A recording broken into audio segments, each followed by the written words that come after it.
about 6 months later. How you doing, baby? We ain't seen you in a year. I ain't seen you in an altar either. Come on now. We act like, come on, we gonna stay safe. David said the same thing. He got out of survival mode. When they first made you mad, you got in survival mode. Honey, you wanted to kill them. You wanted to take them out, but you couldn't do it because you belong to the same church. I'm just gonna leave them. I'm gonna talk about them. I'm gonna run them down. 3 months later, you gonna come back up in here and never pray through, never say you're sorry. Just sit down and start praising God. Whatever happened to going back by the cross of Calvary and getting it under the blood and letting Jesus forgive you? You know why we ain't seeing revival? We got so much sitting around on the pews today. We can't see a move of God. We got. Oh, let me get back up here. Go to the God. I'm letting this thing in glass. Brother Mike, I'm preaching better than you shout. I can tell you that. But listen, I'm just going to hit it off. We may not have church tomorrow. Y'all ain't coming back. I tell you that. Woo! Brother Jimmie, you done hit us all. I tell you what I do. When I start hitting, when you jump up the road, I'm going to cut the bottom of your feet if I can. They used to cut me, and I was happy. And now David, look, let's go back to the story. Here David is. He got a honey. He got a buddy in the bug. 9 months ain't passed. It's getting close though. And a Holy Ghost filled preacher. They invite him to church. Come on. And everybody gonna get mad at the Holy Ghost filled preacher.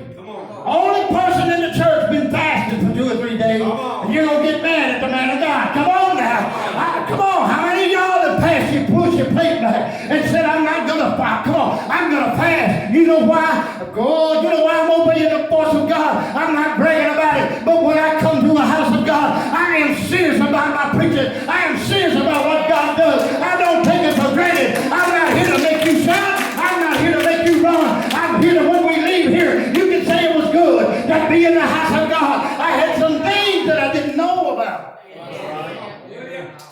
We getting ready to have a baby now. We done had the baby shower. We done cut the cake and it's blue. Yeah, come on. I just want to come see you today, brother. Oh, Pastor, what you doing here? I just want to come see you. All right. He said, you know, King. He said, it's a shame. What's that? He said, there was a man over here that had everything. Right. Everything. And he wanted to have a party. Right. So he didn't take one of his. He walked down the road where that man only had one little ewe lamb. Right. Only one. Right. He walked into the yard. He took that man's ewe lamb and brought it to his house. He said, look, he could have had anything, but he chose to take what was that man's. David said, Ma, this man's going to pay fourfold for what he done. He is a stinker. He's a no good. He's rotten. You ever been to a Holy Ghost church and the preacher look at you and say something and you feel about this tall? Most of us today get up and run off, but you know what David said? He said, I'm going to make him pay. I'm the king. I can make him do it. And he said, David, you are the man. You're the one. You're the problem. Yeah, brother, let me tell you, David felt this stall. He thought it was swept under the carpet. He thought just because he shook Nathan's hand, everything was all right. But it used to be a time when the Holy Ghost spoke and a preacher wasn't scared to come to a pulpit. But now we come in here and we're bound by a few dollars. Once you pay us and we can't preach, I got to be able to support my family. I got to be able to support my loved ones. I can't preach because you get mad and quit paying your tithes. You quit paying your tithes, honey. My God owns the cattle of 1,000 hills. And he'll take the word. Let it believe he owns all the potatoes underneath it. You can quit paying them all you want. God ain't never, I ain't never seen the righteous forsaken or a seed begging bread. And it ain't going to happen now. It ain't going to happen tomorrow. It's always going to be. I still feel the Holy Ghost. We're going to preach the whole book tonight. Y'all ready? Here we go. So David now, he got to pay for his sins. Instead of just coming down to an altar. The difference in David and Saul is Saul stayed in survival mode and died in it.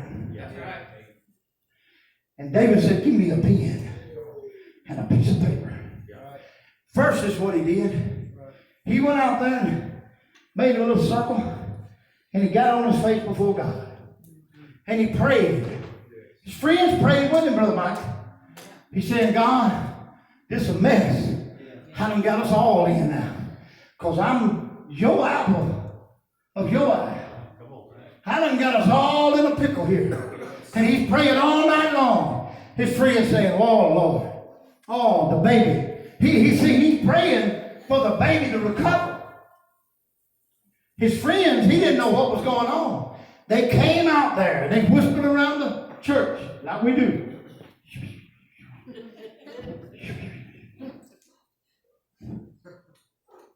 David looked around. He said, the baby must be gone. I said, yeah, David. The baby died about 10 minutes ago. He said, he's gone. And David couldn't take the punishment. David said, what in the world? He knew. Nathan done told him. He said, God's not going to kill you. He said, whew. He said, but you got three choices. But you'll always run. And you'll always fight. And the sword will never leave your house. And this is your choices, David. And he laid them out for him. You know it now. That's what he did. David said, give me a pen and a piece of paper. And I'm going to read you what David wrote. David said, I'm in a mess. But I ain't staying in this mess. I've been to church. I don't know what I'm going to do. The preacher ain't helping me. The baby's gone. I'm going to lose 3 small sons through his turmoil. And I can read you that and we can preach the rest of the night. But I know you don't give up on me. So I'm going to tell you what David said. In Psalms 51, what David said. He said, Lord, he said, have mercy upon me, O God. He didn't go into survival mode no more.